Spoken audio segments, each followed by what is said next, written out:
Ne vous laissez pas intimider, ne cherchez pas à réfléchir devant les attaques du diable. L'épée de la parole, le nom sacré de Jésus, nous amène tranquillement à destination. Satan perd patience, il ne peut côtoyer le fidèle assidu rempli de foi. Il s'enfuit et chasse dans les terrains arides, secs, pour trouver d'autres âmes un peu moins attachées au message d'amour. La force de la Bible chasse toutes les forces démoniaques. Le combat est sans merci. La bravoure du fidèle qui fait entendre la parole n'accorde aucun répit et aucun compromis avec le diable.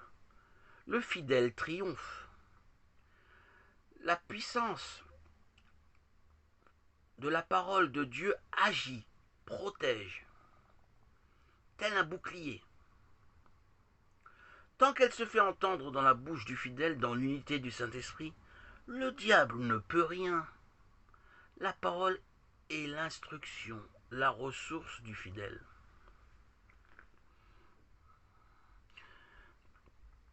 Et bien sûr, l'arme qui engendre la fuite des démons. L'Esprit Saint qui habite le chrétien sauvegarde, sauve, enrichit, ressource celui qui l'invoque, l'interpelle. Nous sommes régénérés par la douceur des écrits célébrant les œuvres de Dieu. On est absorbé par la beauté du sermon sur la montagne. Comment ne pas remercier le Dieu, le Seigneur bon, qui nous enseigne lui-même ce qu'est la prédication, prêcher avec un vocabulaire d'une très grande simplicité pour toucher les cœurs. La magnificence du sermon sur la montagne est destinée à nous toucher en plein cœur. Devant la beauté du message qui laisse des traces profondes dans notre psyché, nous repoussons le tentateur, ses tentations avec fierté. Nous sommes enthousiastes par le message inscrit en nous éternellement. Nous sommes fortifiés dans la parole qui est le cœur névralgique de notre petite cité intérieure. Nous résidons dans la place de la paix, de la tranquillité, loin des déchaînements et des agitations du diable, dans la paix du Christ. Notre liberté ne se sent pas menacée, pas agressée. Nous nous positionnons positivement dans cette atmosphère lumineuse de la parole. L'harmonie qui nous anime dans notre vie intérieure laisse passer l'animosité, l'amertume que produit le péché. Notre mariage, notre union avec l'Esprit Saint à notre baptême signe notre victoire, notre fortification, notre stabilité intérieure, psychique, mentale. Nous avons choisi la vérité, nous avons gagné. Joie, dignité, unité, équilibre en nous-mêmes. Nous étions un champ de ruines à la merci du diable. Avec l'Esprit Saint, nous sommes solaires, lumineux, victorieux. Cela fait la différence.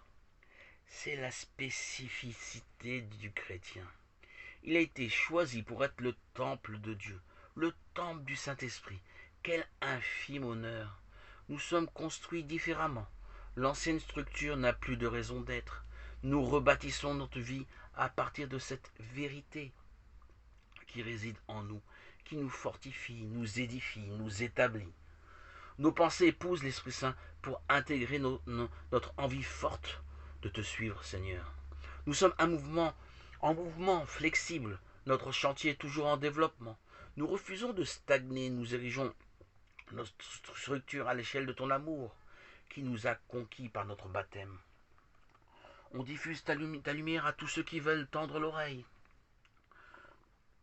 Ton amour innove en permanence en nous. Ta volonté s'exprime de manière visible dans les Écritures, dans notre compréhension, dans les détails de notre existence. Nous saisissons tes enseignements, ce que tu cherches à nous apprendre. Nous nous ressourçons dans toutes les sollicitations de la journée qui témoignent de ton amour, de ta miséricorde infinie pour le monde. Seigneur Jésus, Nous avons confiance en toi. Le démon n'a pas de prise sur nous. Tes fidèles, attachés, liés à ton évangile, auront le mot de la fin. Satan n'est plus une menace. Nous préservons la quiétude de nos âmes. Tu es notre délivrance. Nous sommes débarrassés de l'ennemi qui ne peut nous atteindre. Notre arme est la fidélité à la lecture de la Bible. Te lire n'est pas inoffensif, c'est le bouclier contre toute offensive inattendue du diable. Il rôde pour saisir la faille, le doute qui pourrait s'immiscer en nous. Loin de nous, Satan, arrière. Jésus est notre Sauveur, notre Seigneur et notre Rédempteur. Tu ne peux rien, va-t'en. Alléluia, Alléluia, Alléluia.